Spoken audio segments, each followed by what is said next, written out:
What's up, guys? Welcome into Good Morning Lambeau. My name is Clayton. You can check us out on packernet.com. You can find me on Twitter at Packers_access. You can email us, PackersTotalAccess@gmail.com. You can text us 865-658-5824. Hope everyone had an awesome Christmas. I am joined alongside Tim live in Green Bay. We're going to get in here and just talk a little Packers ball. Look at him sporting the new Packers gear, man. That shirt's looking sharp, bro.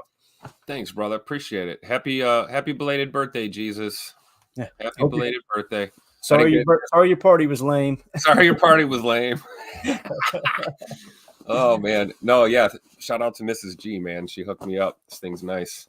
Keep it nice and toasty here. It gets a little chilly down in the dungeon. So I'll tell you what, though, man, it's the sound canceling down there is awesome, though, isn't it, man? Because you have no echo at all. Sometimes I get echo up here, and it drives me crazy.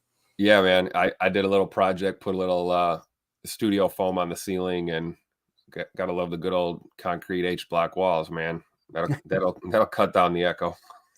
Absolutely, man. We got people hanging out here in the chat. I'm not expecting a big crowd today. We didn't promote this at all. I was scared to commit to doing a show this morning with family still here and us running around like crazy. We got some stuff we got to finish up this afternoon, but really appreciate you guys hanging out with us. We got Carly Ray in the house. We got Nick McSwain. We got Dead Fish up in here. Steven Smith. Appreciate y'all swinging through. Good to see you.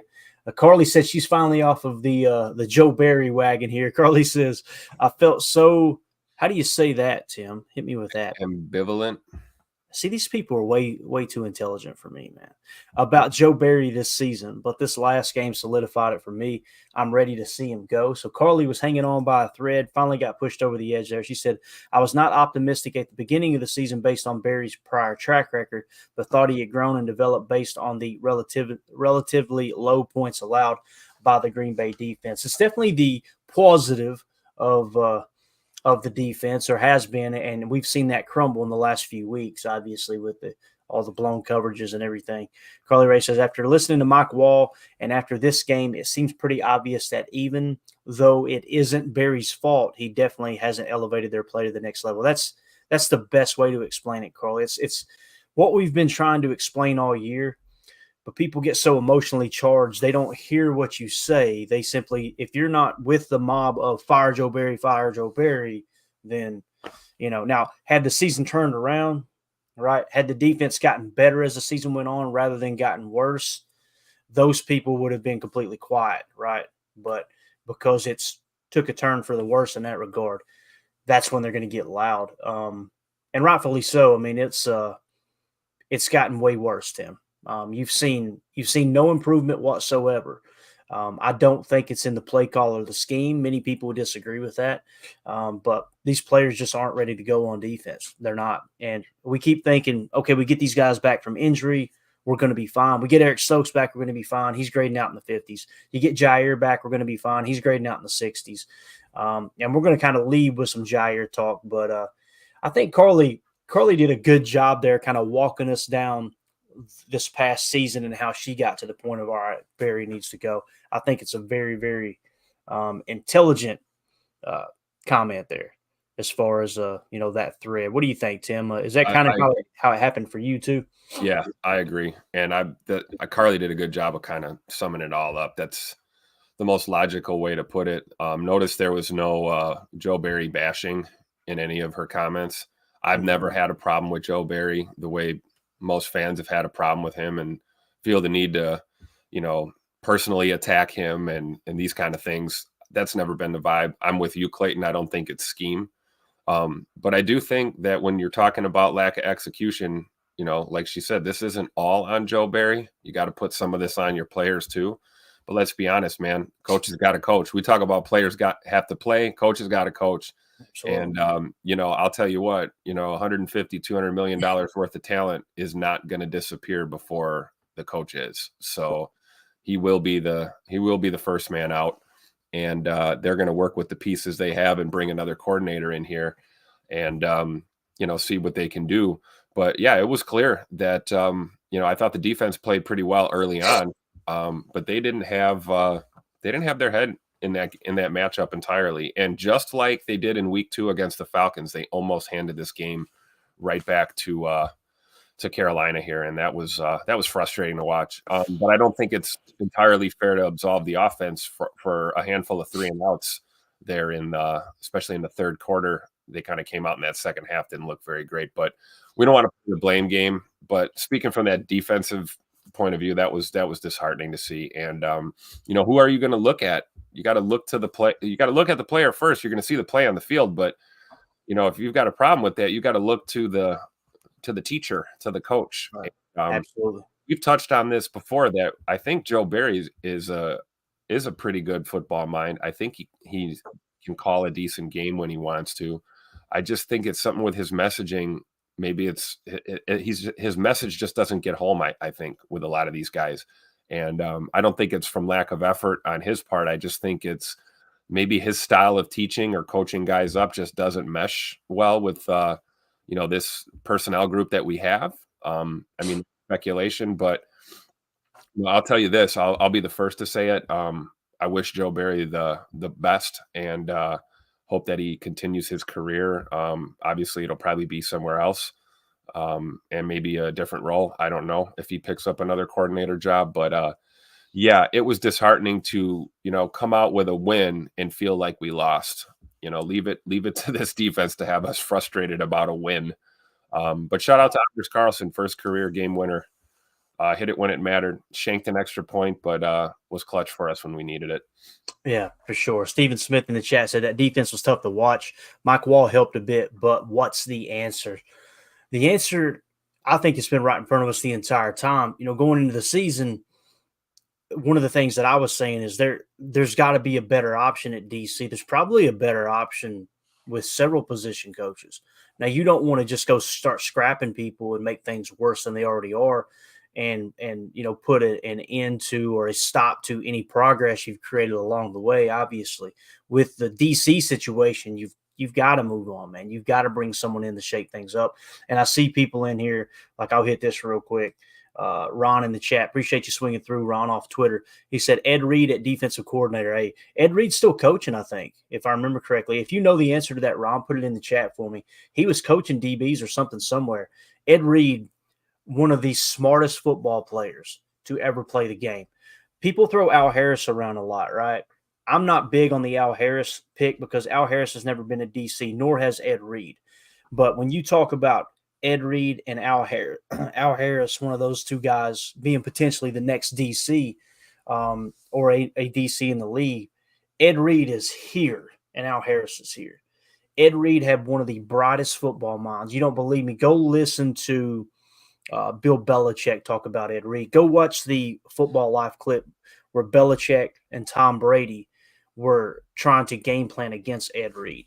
And then you see before the game, Tom Brady was mic'd up, and he goes to the backup quarterback, who you guys know the backup quarterback's kind of that guy on the team that he's like the personal assistant to the quarterback. He said, hey, keep an eye on Ed for me today, right? He said, let me know where he's lining up. Let me know where he's at all times. What's he doing? What's his depth of play? All that, right? It's so important. If you told me Ed Reed would be considered as the DC, I'd be all about it. I'd be all about it because that dude is he's a Hall of Famer. It's just he's one of those guys that, like I said, just one of the brightest defensive football minds in the game. I'd really like to know where he's at now if someone could point out where he's at. That's the other thing too. Like Carly, I don't even know what Nick said here. I'm going to try to do these in order as much as I can. But Carly Ray said, Nick McSwain, good point. Do we know if the position coaches were the same between Barry and Pettin? I think he was the DC before Barry. There was definitely a shakeup there. You guys remember they took our outside linebackers coach to Minnesota. That's the thing too. Everybody's giving Brian Flores all 100% of the credit for that defense in Minnesota. People forget. You know who the assistant coach is up there? It's Mike Pettin. Mike Pettin is the assistant head coach, and he's basically leading. You understand his position is higher than B-Flow, Brian Flores. Like he's higher than B-Flow. So, Mike Pettin might be in line for a head coaching job here soon if Minnesota's defense continues to improve. I think that kind of goes under the rug a bit, and it bothers me that we don't talk about that more. Like, what could the defense have been if Mike Pettin hadn't got ran out of town, right? And it's another example of you ran Mike Pettin out of town like we're running Joe Barry out of town. Obviously, Mike Pettin's had way more success as a defensive coordinator than Joe Barry. But now we're looking up going, okay, Minnesota's defense is pretty stout.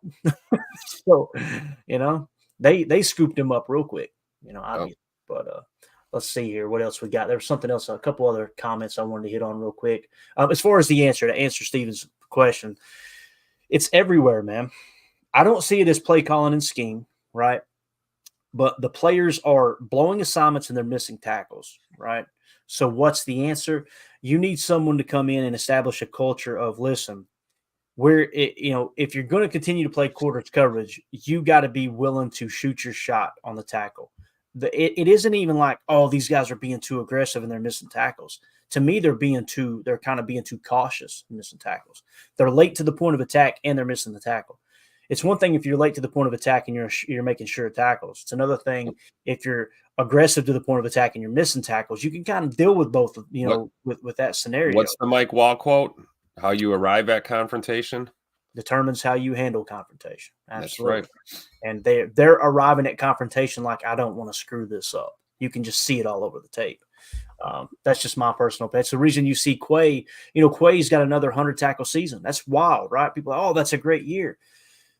What it also says, guys, is the defensive front isn't playing great run defense, especially when you're playing one gap. If you're playing two gap, everything's out the window when it comes to defensive linemen getting tackles in the run game, because their job is to occupy two gaps, right? And that's how you get people like an A.J. Hawk, who had high tackle numbers, coming in and cleaning the mess up, because these big mollies up front were occupying two gaps. When you're playing one gap and everybody's assigned to a gap and your defensive line isn't hitting home in the running game, and now your linebackers have high tackle numbers, even with that, yeah, you can make a tackle every play as an inside linebacker if it's 6-7 yards down the field, and that's typically what's happening against the run. So there's unless no your name's Isaiah McDuffie. Yeah, exactly. Boy, he was hitting them run fits real nice for us. That was a shining positive light there. Some positive out of that defense. Yeah. So Dan on Twitter says, every time I've heard Mike Wall talk, he blames Jordan Love for the defense being bad, but okay. Show me one clip where he said the defense is bad because of Jordan Love.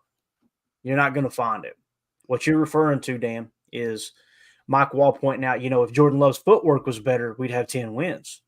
All he's saying is, and he's an offensive guy, right? He's a former offensive lineman. He's simply saying, you guys are putting all this blame on the defense, and you forget that the first half of the season, it was the other way around. Y'all remember when we could not score points in the first quarter? That's all he's pointing out. What he's pointing out is exactly what he's seeing. If you see it, you got to say it, rather than just buy into the whole mob mentality. But, I mean, you're not going to get me on board with, criticizing a former NFL player and pretending like I know more than them, for sure. So, and he came back again. Dan did said, ridiculous. They scored 33 points. I'm out on this piece. Cool, man. Hey, take care. Have a good day. And like a profile pic, man. You look cool with that shirt. Just want to give you a shout out there. But yeah, as far as Ron, man, really like the idea of someone like Ed Reed, who, if you get a former player to come in and be DC, you don't have to worry about all this drama behind the scenes. And since we do have drama, let's go ahead and hit on it real quick. All right. So Matt Schneiden, I think, has done a good job. What I like about Matt Schneidman's not a Packer fan, right? I don't like that about him. That's probably the only thing I don't like about him, to be honest with you. But he comes from a standpoint of, he's not going to try to approach it like I would, where I would be like, I'm trying to find all the positive of the Green Bay Packers, right? He is doing his job as a journalist and trying to get as much information out, right? And I understand diehard Packer fans don't like that. They haven't liked people like Tyler Dunn in the past, which, by the way, he was hitting singles and doubles on every story that he covered. We didn't like it at the time. I was critical of him and Bob McGinn. I had to eat crow earlier in the year when they did trade Aaron Rodgers there at the new calendar year. Right before they traded him, Bob McGinn said that he was hearing in the building that they were completely done with Aaron Rodgers and they were moving on. I went, that is the biggest crock of BS. Brian Gutekunst told Aaron Rodgers before he went in the darkness retreat, hey, listen, if you want to come back, you come back. It's your decision. Take your time making your decision. He comes out of the darkness retreat and finds out they had him on the trade block. And I immediately went, I'll be damned. Bob McGinn had it. Bob McGinn had it right. Goody kind of skated under the radar with that whole thing. He essentially said one thing to Aaron and then went and did the other, which, hey, you got to be cold-hearted as a GM, right? I was just going to say that's probably part of a job description for a Absolutely. GM. Yeah.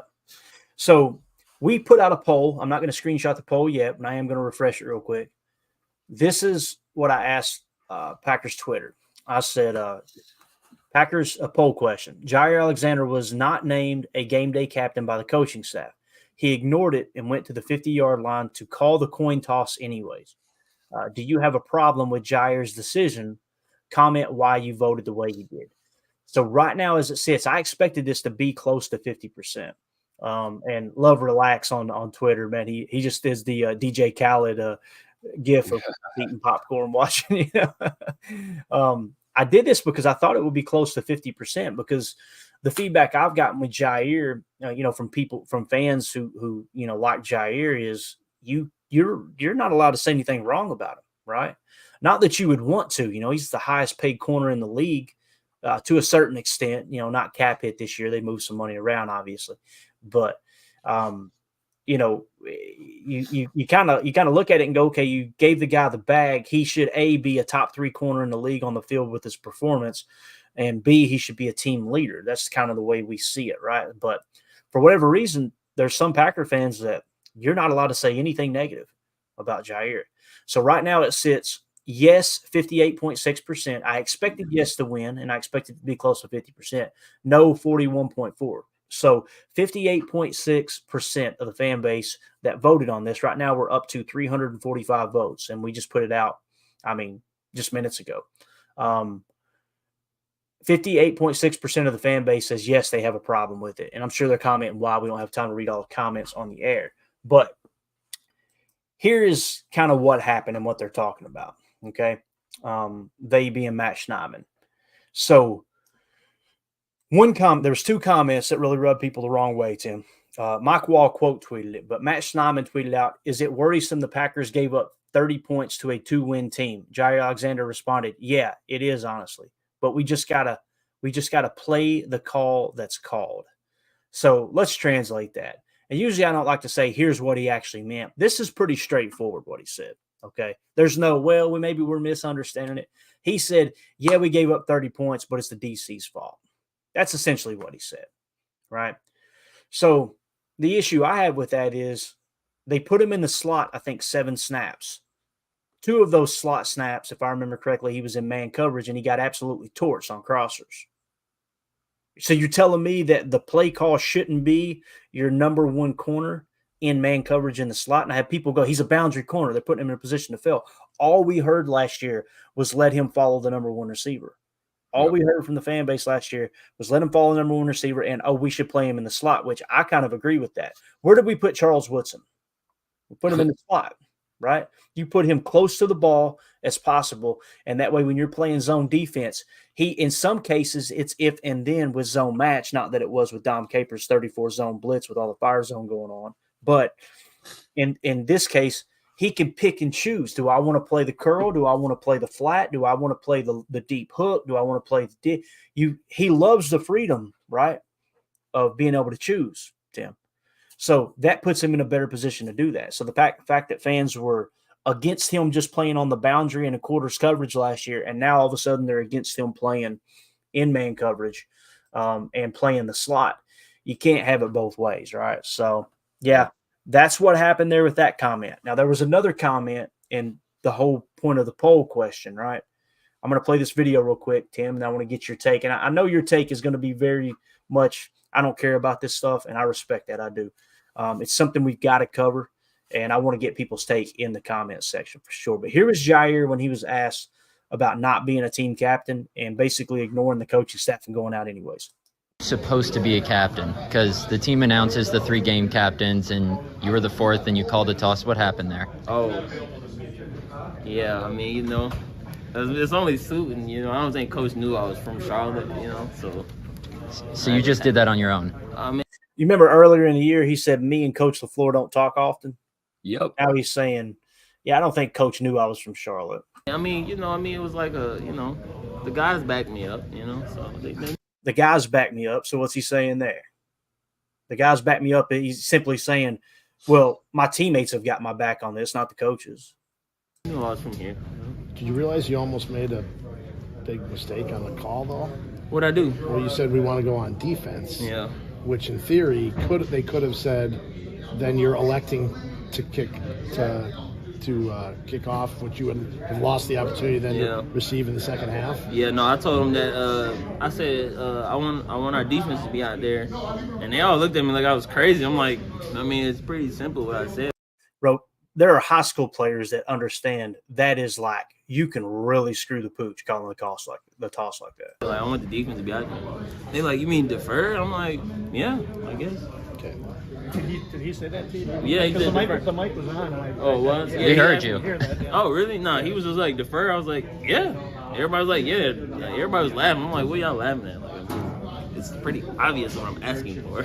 So did anyone say anything to you when you got back to the sideline? See how quick he said no?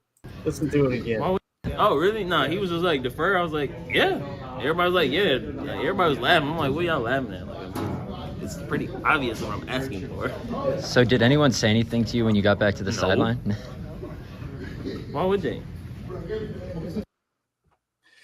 So yeah. And all of this tells us more about this staff and their relationship with the players than it tells me about Jaire Alexander. This is Ja being Ja. I'm not surprised by any of this, but it tells us a lot about how our coaching staff deals with players. You know, if you've got a skiff in your organization where the coaches are coaching you up and all right, here's the plan, here's the captains, here's this, here's that. And then the players kind of are like, yeah, well, you know, my boys got my back. So, you know, we're going to do what we're going to do in spite of what the coaches are saying. And it's like, well, that's how I'm viewing all this. To me, none of this shocks me, you know, and I'm a big Jaire guy. I have been. You know, there's no secret that I'm a Jaire fan, but there are certain things that, you know, you just can't unsee or ignore. And I said it before we went online today that, you know, Jaire's kind of like becoming Dennis Rodman minus the defense and the rebounding. It's one thing if you're going out there and you're playing like top 10 at your position. I mean, look at Dennis Rodman. Right. I mean, you're a 90s basketball dude. I'm like you, Clayton. I checked out of basketball right around, you know, late 90s, early 2000s. It got really bad. I couldn't watch it anymore. But in the prime, when the game was still the game, you know, Dennis Rodman did a lot of things off the court, on the court, in between the court. But, man, did that guy ball out every single time that he played. I mean, you never had a question, did Dennis Rodman want to win or did he want to go play hard?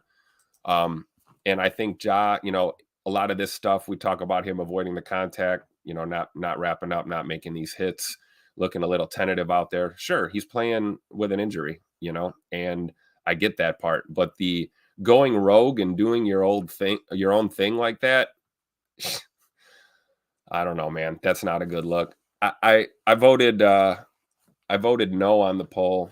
Sir, you're supposed to keep your vote within the voting booth. Please. Oh, I'm sorry. I'm sorry. I'm joking. I voted no on the poll only because I'm bothered less than I think most people will be by it because, like I said, I just knowing the type of dude Ja is, I'm not surprised. And normally the type of stuff he does doesn't really hurt the team with the talk, but man, this had the potential to hurt the team right away. So, you know, I think it says more about this this staff and their relationship with the players, I think, honestly. Yeah. You know, I don't know. That's how I'm reading it. But it doesn't shock me that Ja went out there. And yeah, I get it. You're from Charlotte, you know. I looked at that going into the game. I said, hey, we're getting Ja back, put him in the slot. You know, white jersey game. He plays a lot of his best ball on the road. If you look back at his career, oh, look at that. He's, you know, from Charlotte. Wow, it's like a homecoming game. And we got a big old from Jaire and a lot of yappity yap, yap, yap. So, yeah, you know, it's hard to defend that. I tell you, the only thing right now as that can really turn things around. I think from a fan perspective, is if he goes into US Bank Stadium there and shuts down Justin Jefferson again. But I think the likelihood of seeing that is going to be a little bit different this year. But we'll see, man. I don't know. I think it rubbed a lot of people the wrong way, but I think the comments and the antics say more about this coaching staff and what's going on with the players. Yeah, and in this specific situation, you guys know kind of where I sided with Rodgers and the whole thing when he started speaking out about the organization and saying it's the way they treat the players. And, he gave several examples. Many people that hated on Rodgers kind of ignored that. One of the examples he gave was he said he felt like people within the building need to know the players better, right? And I'm playing devil's advocate here. I think you guys can kind of catch on to whose side I'm kind of leaning towards. Like, there's no player above the team. I feel that way. But let's just play devil's advocate for a second. Rodgers said that when he was there, it was right around training camp time, and they were coming down to cut someone. And one of the assistants they sit down to cut the player went to Kenny Clark and gave him a slip and said, go see the coach, take your playbook up there. You've been cut, essentially. Kenny Clark was like, I've been cut? It was like his second or third year, and he was a first-round pick. And they were like, what? And Rodgers was like, people in the building don't know each other. They don't have this true camaraderie. You want that on Sunday, but it's not really in the building. That was just one example he gave. So if we were to play devil's advocate for a minute, that is something within the building that's kind of cultural. We talked about how Aaron Rodgers wanted just to be in those conversations. According to him, it could have been more, right? He could have been BSing us, and he was behind the scenes demanding, go get this guy, go get that guy, go get this guy. That could have been the case. I don't know. We're not in the building. But he's talking about how he was excluded from the conversations.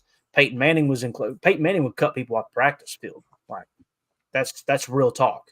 Tom Brady went to Tampa, had all that say, won another Super Bowl, right? Pretty much proved Bill wrong. Like, look, if you'd listen to me, we could get more championships. That's why we're sputtering. Now, since then, you guys know I love Bill Belichick, but, man, his roster building has went into the pooper, right? There's no two ways about it. So just kind of looking at both sides there. That's definitely what we want to do here. I don't want it to turn into a Jaire bash fest. I want to try to look at it from every angle. But it's hard when you hear those comments. It's hard for me to go, the player's right there. Carly in the chat says, haha, Dennis Rodman minus the good play.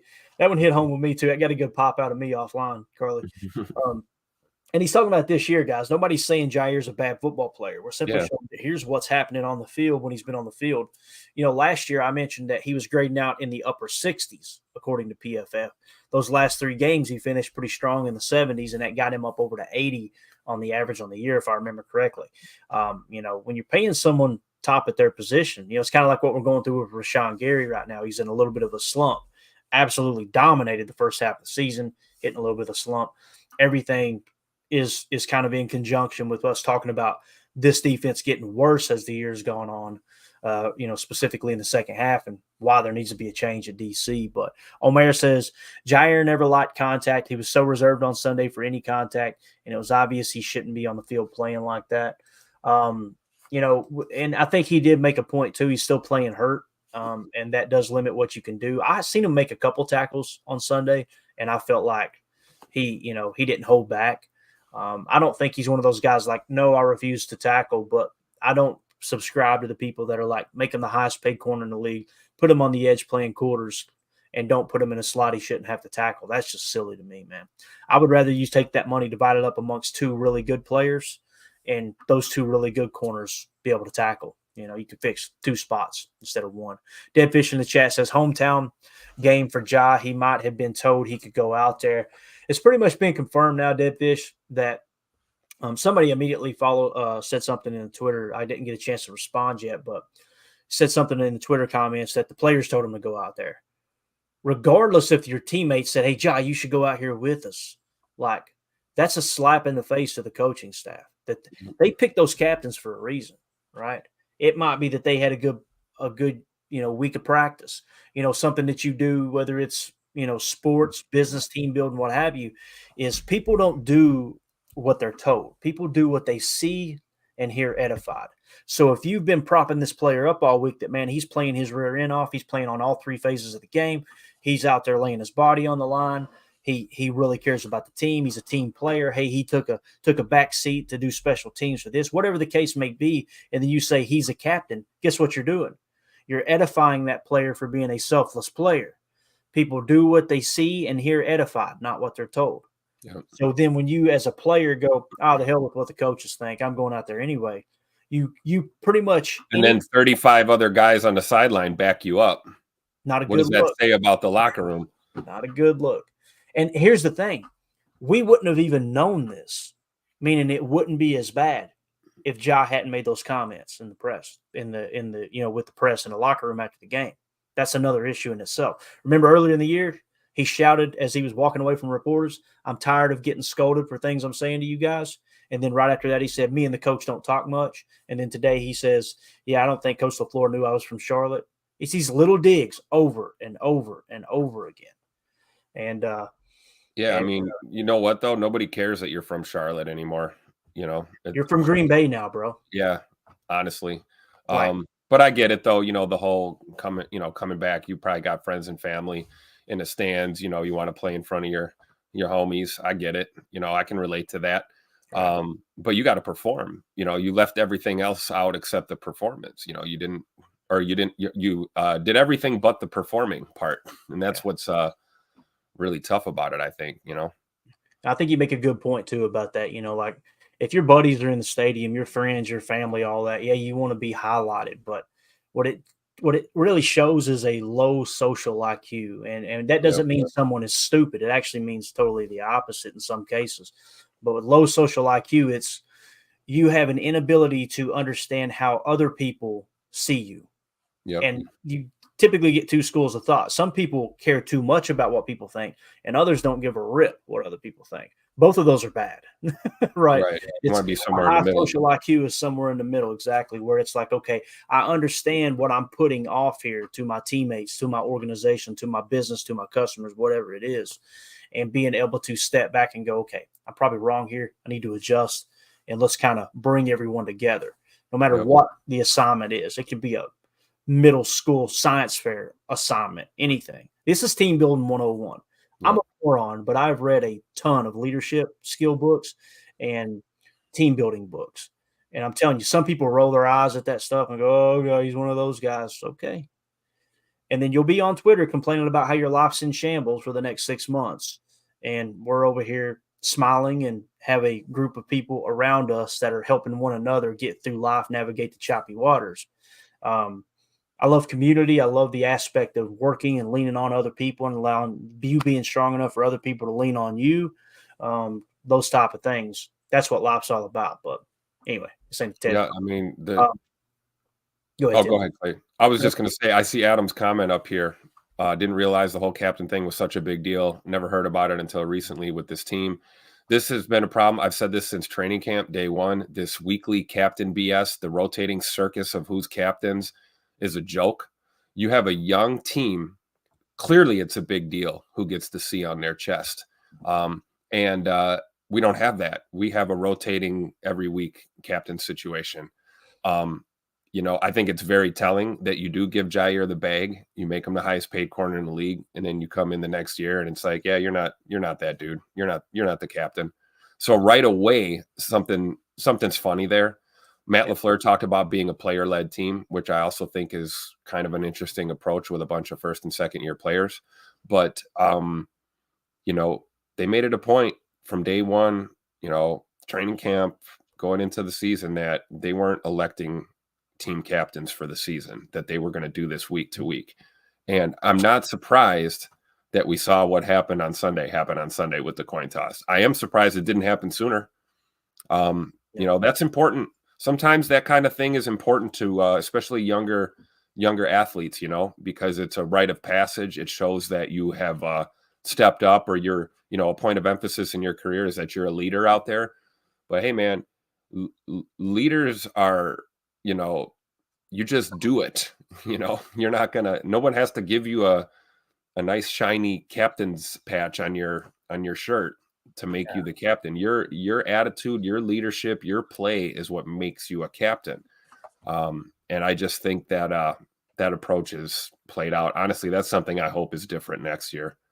And maybe that was the plan. Maybe LaFleur was looking, hey, we got this new draft class, some changing of the guard. Let's see how this team, meshes together this year, and maybe we'll have our leaders identified going forward.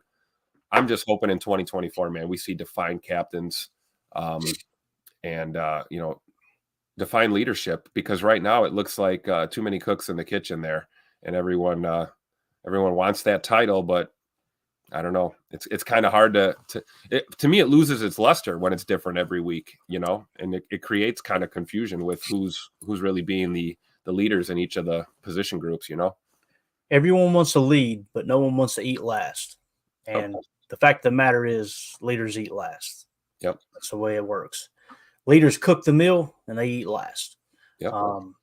And that's a different concept in today, especially when you're giving young people millions and millions of dollars and they think, I hung the moon, and that's the job of the coaching staff. Like you were kind of saying, Tim, people were saying in the chat too, it's their job to connect the dots, to bring those people together. It's a tough job. It's a job I wouldn't want, A lot of personalities in a locker room, especially an NFL locker room. And, Jaire being one of those dynamic personalities, you've got to know how to get the best out of your players. I don't want to say how to deal with your players, but you got to know how to be relatable, and you got to know how to reach them. And that's been my biggest critique of Joe Barry, is I feel like deep down at the core, he's just not reaching these guys. And that's why we see this. Yeah. Jaire might be the extreme end of the example, because he's an outspoken dude. And, he's going to drop those comments and allow us to read between the lines. He's not going to come out and say, I don't like these calls and I don't like our coordinator. He's not going to do that, but he's going to get as close to it as he can. And that's what we've seen. For sure. That's what we saw. Adam Block in the chat says Jaire hates Barry's calls. It's obvious. And here's the problem I have with that, Adam, is what is Barry's calls? Because immediately people go, well, they just play soft covers. They just play quarters. Not that you're saying this, Adam. I'm just saying in general. That's not true. They play cover one man. They play cover one drop. They play cover one robber. They play quarters with zone match principles. They play a ton of cover three spinner with zone match principles. They play a lot of spot drop. They play a lot of spot drop out of quarters, out of shell pre-snap. They play it middle field close. They've done everything. I'm going to give you an example here. Rob Demoski does a good job covering the bases here. He really does. Whether you like him or not, I know many people he's kind of rubbed the wrong way. I think he does an excellent job covering the team. Rob Demoski tweeted out, after getting gashed the last 2 weeks playing a heavy dose of zone. Remember, before that, we've seen a lot of man coverage. And even though it was a heavy dose of zone, that final drive against the Giants where they gave up the game-winning field goal, they actually played – there were 7 plays. They played man coverage 6 of the 7 times. So there was a heavy dose of zone, but they switched up, made the adjustment at the end. Keyshawn gets burned for 32 yards. Ball game, right? We talked about that on Chalk Talk. So he says, Packers defensive coordinator Joe Barry tried a different approach yesterday versus Carolina. It didn't work. Bryce Young had his best day so far. Barry tried the following per ESPN Stats Info and Next Gen Stats. And he went on to say, he blitzed on a season-high 44% of dropbacks. Young was 3 of 10 versus it, and the first 3 quarters, 4 of 6 with 2 touchdowns in the fourth quarter. Went man coverage on a season-high 64% of dropbacks. I'm going to say that again. We played man coverage 64% of the dropbacks on Sunday. Young was 8 of 15, 98 yards versus man the first 3 quarters, then 7 of 9 for 90 yards and 2 touchdowns in the fourth. Okay? So back to your comment, Adam.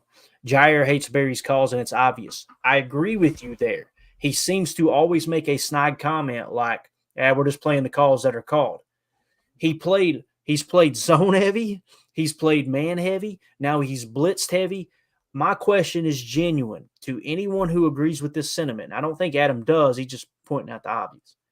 What the hell do you want him to call, guys? He has called everything. And it's, I just want him to play closer to the line. They did that, and it cost them the win against the Giants. I'm still convinced if you stayed in quarters look and you played zone match, they probably get 6 to 7 yards down the field. If Carrington doesn't get, is the only of 11 players on the defense that didn't get that play call from the far sideline, if he doesn't give up that cushion and allow him out of bounds, guess what happens there? The clock's running. They're going to be trying probably a 60-yard field goal as opposed to a chip shot that you gave up playing aggressive cover one man. Or that game ends kind of like this last one. They just run out of time. It's close, and they just run out of time. See, that's the perfect example. And immediately people's responses were, well, golly, we're lucky the clock ran out. That's called understanding the clock is your opponent. And we're still not happy with the win, right? And I get it. The defense, we got to have a change. We got to have something shake up within the defense. But we all know this, and we keep beating this dead horse, like over. I don't think there's any Packer fan that thinks Joe Barry has a job next season. So stop with the fire Joe Barry nonsense. I called it too. I knew if this defense had any struggle whatsoever, we would see Twitter go nuts and everyone would be calling for Joe Barry to be fired on Christmas Day. And it's like, I've got to the point now where it's not going to happen, guys. Buckle up, big guy. Put your big boy pants and your big girl pants on. There's 2 more games with Joe Barry at DC. Deal with it. Like it, hate it, love it. Be somewhere in the middle. He's not getting fired before the end of the year. So just stop already. I've got to the point where when someone says fire Joe Barry, I just respond with, that's an original take. Yeah. It's just, I don't understand, whatever. Reef in the chat says, I believe it was okay with what Jaire did. He floated in between the lines. So Reef says there's nothing wrong with it. Appreciate it, man. Respect your opinion, buddy. Nick McSwain said, yeah, you got to actually play the call that's called, not just get burned all day. There was 2 times he got burned in zone coverage where take all these comments as you will. Let's pretend like none of this matters, right? The call on these 2 specific plays, forget the man coverage calls where he got absolutely scorched in man coverage. Man coverage is one-on-one. Your only job is to cover this guy. No matter what he does, you stop him. Here's your chance. Here's your spotlight, hero.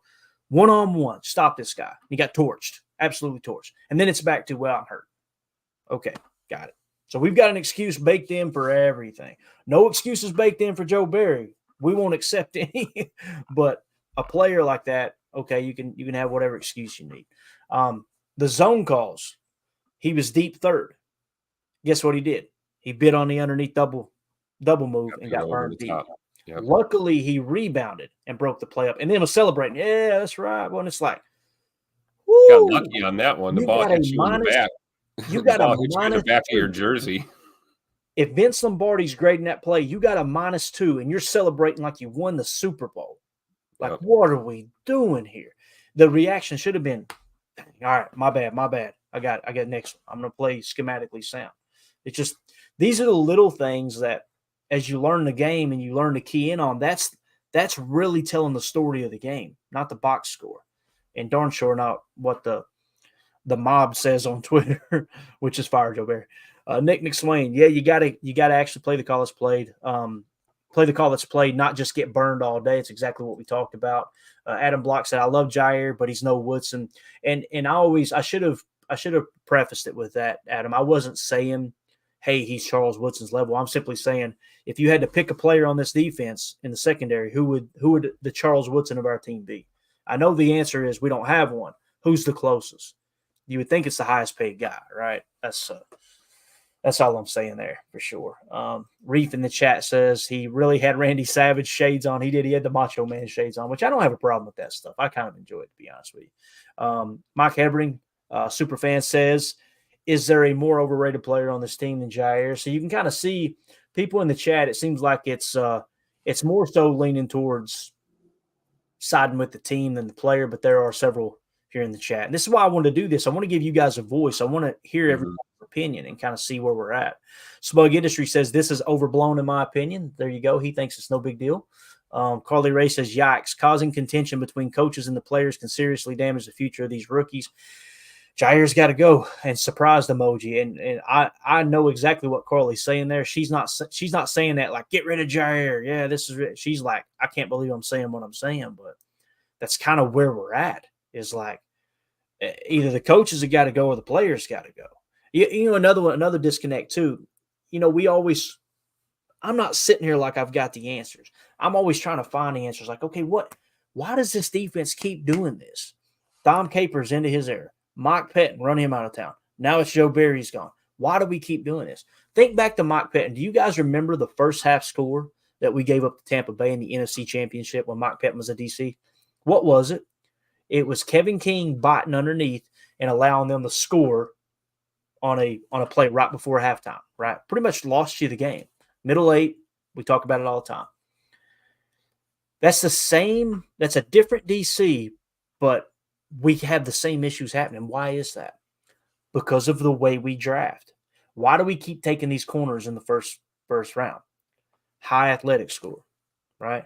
Nobody, when they drafted Jaire, I don't know of anyone who was saying, that's the best corner on the board. Everybody's like, that's a goody pick, man. Okay, maybe he hit one here. And we believed he did early on. I think he still did, not with all the negative that's coming with it, though. You know, it's tough. Mm-hmm. Kevin King, same thing. Tall, high athletic score. How'd that work out? It didn't. Darnell Savage, right? High athletic score at safety. How'd it work out? It hasn't. Now, who has been our best defensive backs? The one that comes to mind, Rasul Douglas, right? Low athletic score, low profile, right? You go out and get him off the trash heap. And then you decide, he's not that valuable to us. Let's flip him for a third-round pick. So we can draft another corner. Another high athletic corner. I'm just saying this is years of looking at this and going, what? I'm just like you guys going, what the heck is the disconnect here, man? What's going on? That's the only thing I can come up with. It's the same thing in run defense. The run defense has been bad since Dom Capers left. Mike Pettin, the run defense is bad. That 49ers game, too, remember how many rushing yards they had? Holy cow. Do you guys remember Colin Kaepernick running all over us in that running game? What's the only thing that has continued through all of these DCs? How we draft defensive players. What do I mean by that? Up front, what do we draft on the defensive front? We draft pass rushers. On the backside, we draft high athletic score all the way across the board, don't get me wrong. But you can tell they key in on defending the pass. And that's how you're getting ran over. That's why teams are – you've got people blowing coverage on the backside. This is my best guess. I could be wrong. You got people blowing coverage on the backside because we're choosing high athletic score over football IQ. They get the lead that way, and then they run the ball down your throat and control the clock the rest of the game because you're drafting pass rushers on the defensive line. That's the only thing I can come up with. I could be way out there in right field and dumber than a brick and totally off on this. I understand that could be the case. It's the only thing my narrow little country redneck mind can wrap around and go, that's the only explanation I've got. And if that's the case and you're building your roster that way, then how should you call the game? Bend but don't break. Let's try to keep them negated to field goals. Let's jump up in the score and force them to pass so we can get after the quarterback. The problem is your secondary can't cover one of the worst receiving cores in the entire National Football League. I think we also have to remember, as a franchise, we're an offensive franchise. We always have been. We're about quarterback play, offenses, Lombardi sweep, putting tutters on the board. We're not Pittsburgh. We're not Baltimore. There are certain franchises that have an emphasis that are defensive first mindset, and Green Bay is not one of those. We are going to look to score points, put a good offense out there, and do our best to field a good defense. Sometimes we hit, sometimes we miss. More often than not, we've been missing. That 96 Super Bowl run, that was a pretty good defense, pretty damn good defense, like number one in the league defense. But I haven't seen that since. It's been a while. Mid 2000s, we had some defenses, had a nice draft with Clay Matthews and BJ Raji. That was a cool draft, but it's been a while. And I've said it before, I'll say it again. When you have a top 5 offense, at least top 5 scoring offense, and you've got somewhere around a top 10, top 15 maybe defense, you give yourself a chance to contend for a Super Bowl. But you can't be bottom half in either one of those categories and expect to find any success. So I think drafting has a big deal as far as a contribution to this whole scenario. But there's other factors as well. And you're right. You can't just pin it on the DC. If Barry's got to go, I think there's other coaches that got to go too. And it might be time to maybe not clean house, but it might be time to tidy up a little bit, a little spring cleaning. I was trying to find a clip of Patrick Queen. It was either Patrick Queen or Roquan Smith because people were talking about Baltimore here. I'm gonna get the chat cleaned up, and I want to hit on that a bit about scheme. We were gonna hit PFF grades. I got to change the title again, Tim.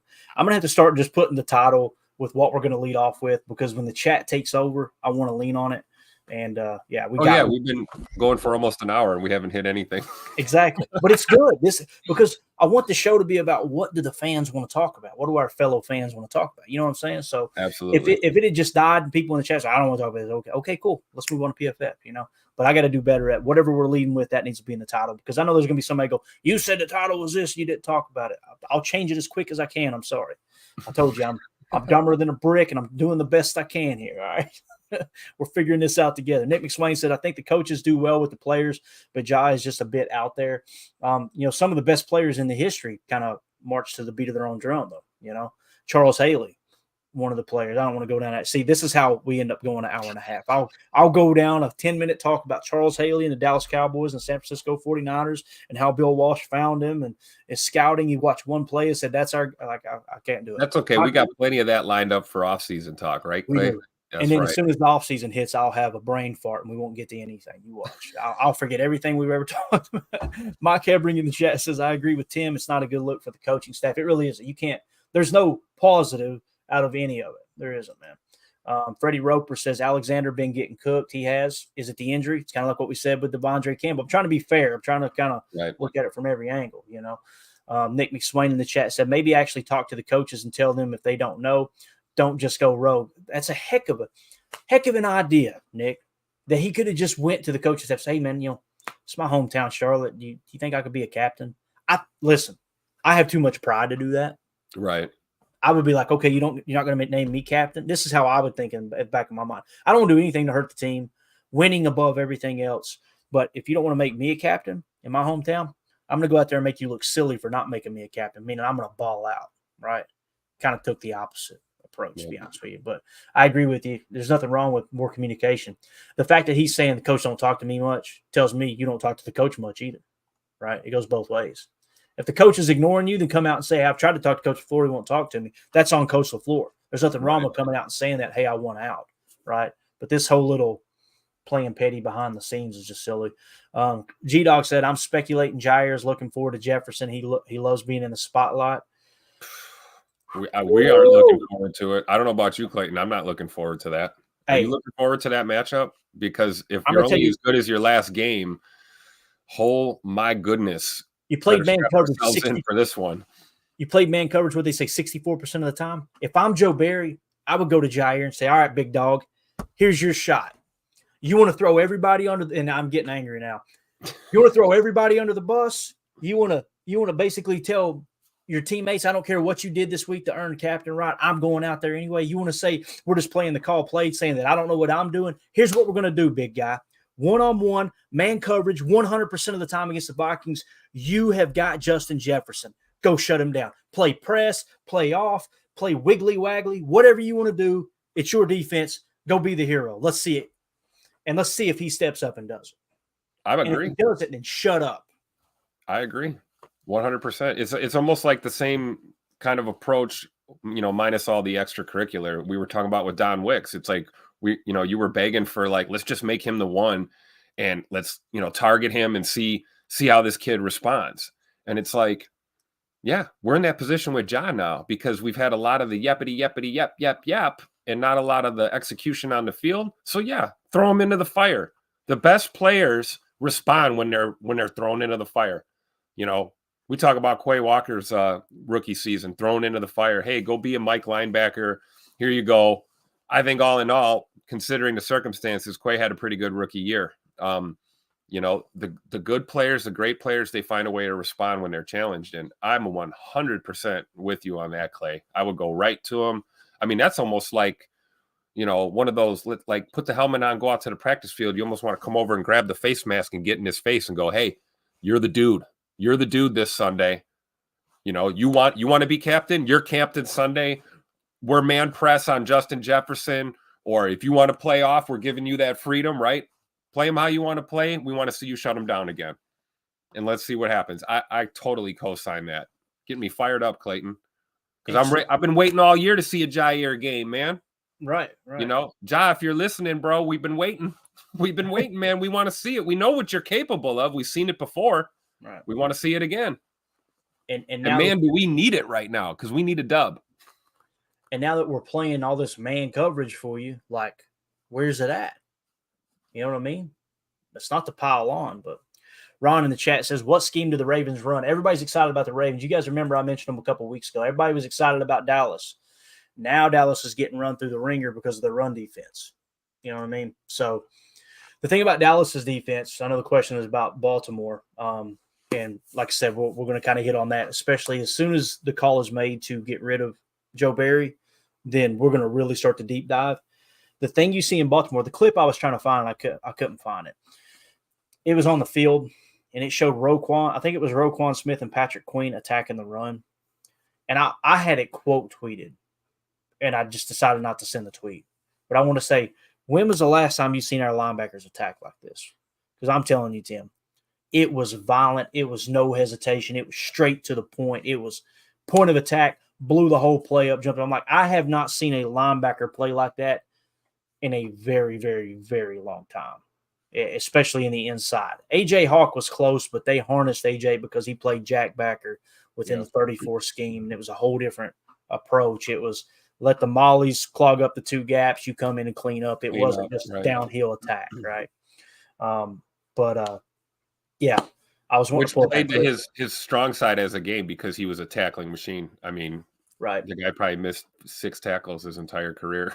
Yeah. I mean, don't quote me on that. I'm exaggerating, but you know, there's logic to what you're saying there when you got a guy like that, you know? Right. There really is. There is. As we wrap up here, again, Mike Wall quote tweeted Matt Schneidman. Here's what Mike Wall said. Here's the thing. When your big money guys are in the locker room talking down about the plan or the calls, and they are out there making themselves captain, you have an authority problem, or you're about to have an authority problem. Culture, man. Culture. Everybody said the culture was going to change when Aaron left. Aaron was a problem. Had a culture issue in the building. Ain't nothing changed, man. I respect Mike Wall's opinion. It amazes me how many fans were commenting on that because, like I said, you can't say nothing negative about Jaire. They're like, oh, Mike Wall's just making it okay. But, man, you can go after Joe Barry all you want, right? You can say anything negative you want about that. Mike Wall spent, what was it, 10 years, 7 to 10 years. I can't remember how many years it was in the league. Made a Pro Bowl, playing guard at over 300 pounds, putting his freaking body on the line week in and week out. And we just got rando fans going, oh, this guy doesn't know what he's talking about. It's like, if you were to just have a conversation with Mike offline, X's and O's, and everything that goes into just playing O-line, he would walk circles around people. I'm just telling you, like, same thing with Joe Barry. That's what gets me is like people are, Joe Barry's a moron. He's an idiot. I would love to see him sit down with some of those fans that say that and just in a room and let's record it. I would pay for it, pay-per-view. I'd pay $100. I'd throw a Benny down and go, I want to watch this. I want to watch a football debate between this rando and a DC, right? Yeah, and laugh every time he says you're. Let's say he's the worst defensive coordinator in the league. I don't personally believe that. I think he's in the bottom third, but let's say he's the worst. You take the worst DC in college and set him down with someone like me, and they're going to make me look stupid. Yep. How in the world people have the ego to comment as if, you know, I know more than them? It just blows my mind. Well, Clayton, anytime a DB is, you know, more than 3 yards off the ball, man, it's prevent defense. You didn't know that? That would be fun to see that conversation, you know. Why are you always in prevent? And then Joe's like, do you know what prevent defense is? They have no it's just like they had no clue about the 2-down lineman. Right.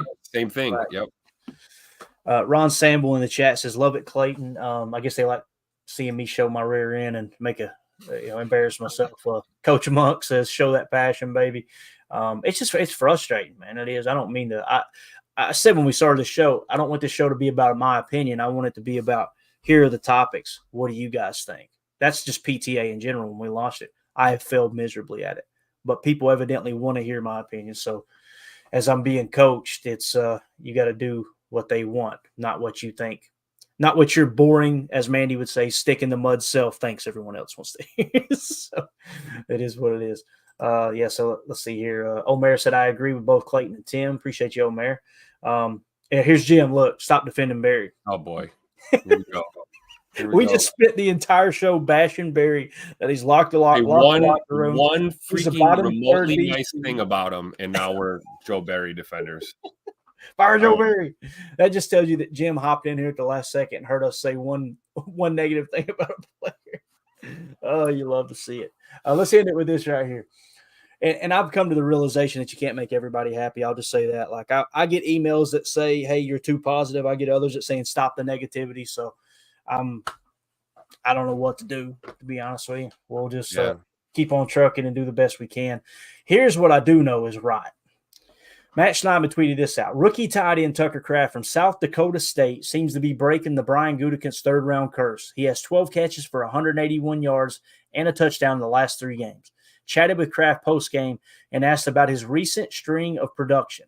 Think of everything we just talked about with Jaire Alexander. And here's Tucker Kraft.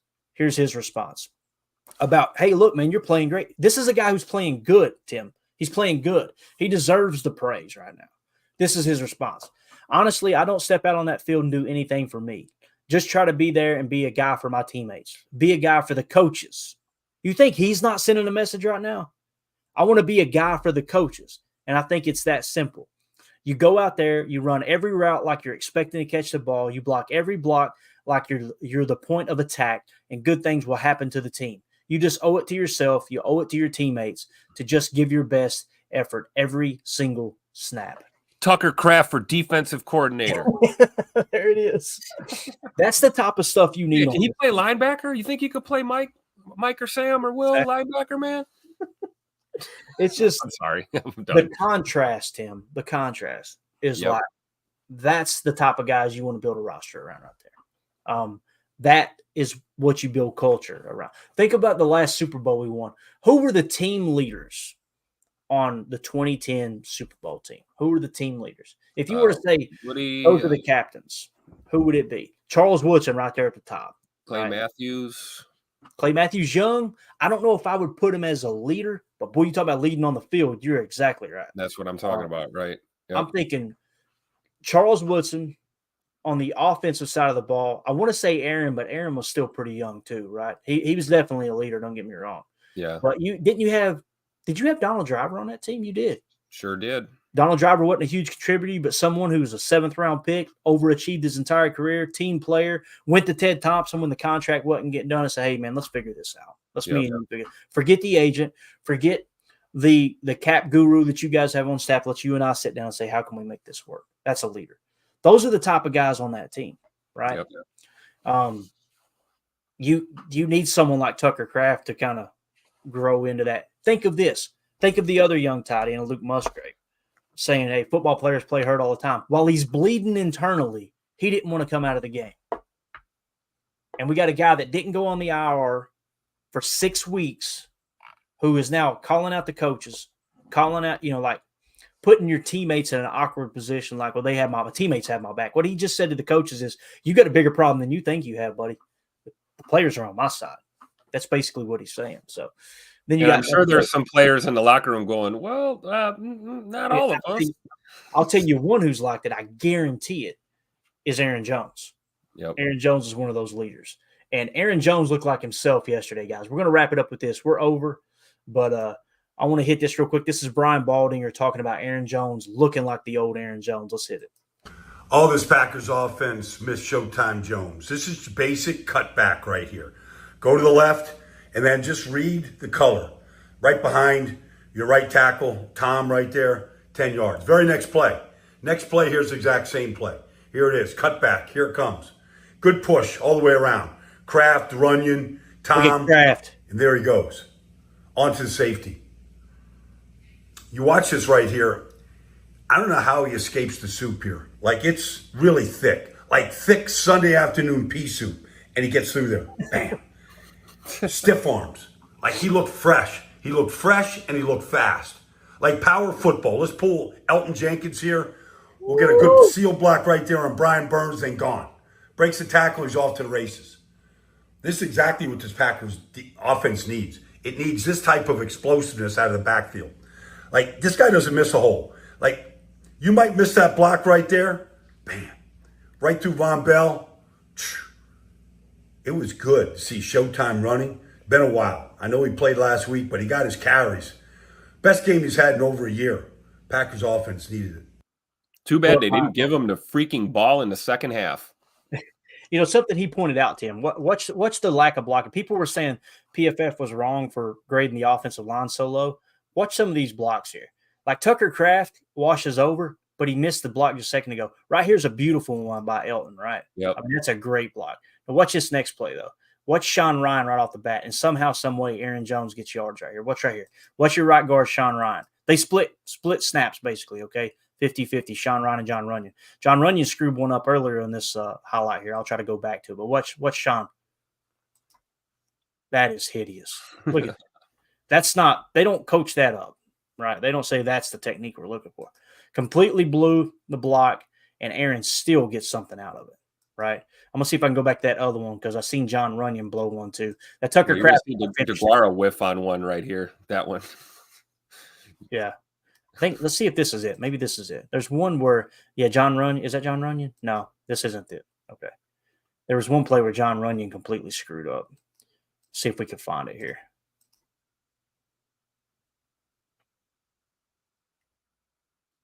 There's DeGuara diving at nobody. Yeah. Yeah, I feel like the PFF grades were warranted, personally. All right, this is Runyon. Watch Runyon pull. Right? Look, you got to finish that, dude. You can't just check. That's your only responsibility. You know? Yeah. Did you do the job? Yeah, you did the job, but you didn't do the job good.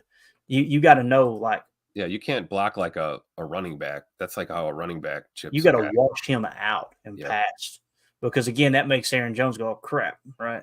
I'll tell you what, though, I'm not gonna drag Josiah DeGuara too much because he had some huge plays in that game, including a enormous heads-up fumble recovery on that one that Rome got stripped. I mean, I took back everything bad I ever said about DeGuara on that play.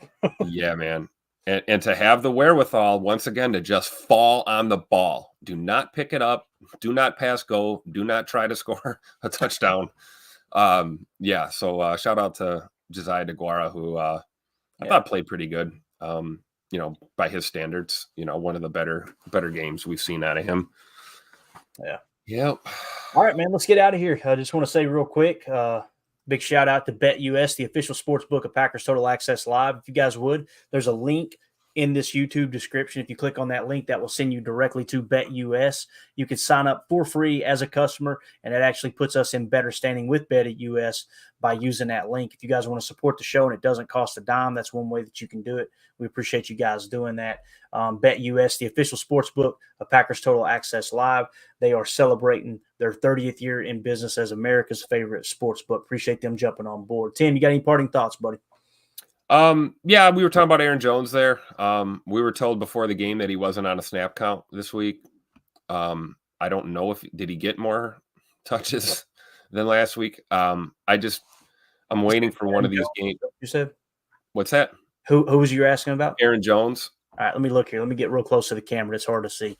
Aaron Jones this week. I don't know what he got last week, but this week, 52% of the snaps. So he had 34 offensive snaps. So. Okay, so that's probably a little bit more. That is a little more than last week. I just don't understand why all of them seem to be in the first half, and then it works and we get away from it, and then our coach acknowledges it, and it's like, man, you're the play caller. Now I understand there's checks, and that when you call a play, you're basically calling like 2 or 3 plays, and there's communication. I know Jordan has done it and done it successfully with his pre-snap reads. He's checked out of passes and checked to some of these runs that were pretty good. So there's that part of it. But it just feels like early in these games, they really make an emphasis to get Jonesy going, and then Jonesy gets going, and then it's like, where did he go? And I'm the first one to tell you can't ride a back like that too much, right? Jones is a guy that you have to pace yourself, but pace him throughout 4 quarters, not 30 minutes or 35 minutes of football. Pace him out through 60 minutes, It really, man, it was tough because if you guys would hit that like button for us so other Packer fans can find this channel, find this podcast. We appreciate y'all hanging out with us here on this Victory Tuesday. Hope y'all had a great Christmas. It's tough because you you see the defense. You know the defense is going to struggle, right? They're still battling injuries. You got people underperforming. We talk about it every single week. Stokes got his lunch ate all day long. I know he's a first-round pick. Woo, we got all these first-round picks. We should be better. I got you. Maybe, just maybe, we're missing on some of the picks. Could be. I don't know. I could be wrong there. But you see them kind of come out, and it's like passing on first down, 3 and out. First drive of the second half, 3 and out. There was 3 different 3 and outs, I think, in the second half, if I remember correctly, of that game. And this, you make these comments, people go, "You're defending Joe Barry." No, we're telling the entire story. Right. Joe Barry needs to go. We all talk about it. Beat that horse to death. Yep. But you want to talk about not playing complimentary football, that's something that's going on. Every time I've seen them come out and pass on first down, Tim, and set them up for 2nd and 10, this was me, man. This was a recap of my response. Really excited, and the next minute, I'm laying on the floor hurting. It was so tough. I was just like, why? We're averaging 7.4 yards a carry. Why are we being cute? It's almost like every week we know we're supposed to beat this team, so we need to blow them out. No, you're not supposed to beat anybody anymore. Let's win the ball game. And we did. We need to keep it positive. But anyway, we better get out of here, man. We're at 1 hour and 10 minutes. I'm supposed to do a little bit of running. We're supposed to hit the military cemetery and pay our respects to Mandy's papa. So appreciate everybody hanging out with us. We're going to get out of here. Tim, you available tonight? You know it. All right, we'll be back tonight, and we'll actually hit the PFF grades. I'm going to get this title changed before I get scolded in the comments. But we appreciate everybody hanging out with us. I guess it was a recap, too, though. I think I might have put recap in the title. I may have covered the bases, actually. Look at that. We had this requested earlier in the show. We'll hit it one time. We're out. John Deere green on a hot summer night. Hero Billy Bob loves Charlene. That's right here, boy. Omer is going to end it on a negative note. He says, "Wait until they fire Barry and don't change the scheme and personnel or bend but don't break. We'll be back on the merry-go-round as it was with Capers and Pettin." Appreciate you ending it on a positive note there, Omer. Some people are saying, "Why'd you read it, Clayton?" I just felt like it. But, all right, we're out of here. We'll see y'all tonight. Appreciate y'all hanging out with us. For those of you listening on the pod, thank you for making us a part of your day. As always, let's go out and be the change we want to see in the world. And go, Pack, go.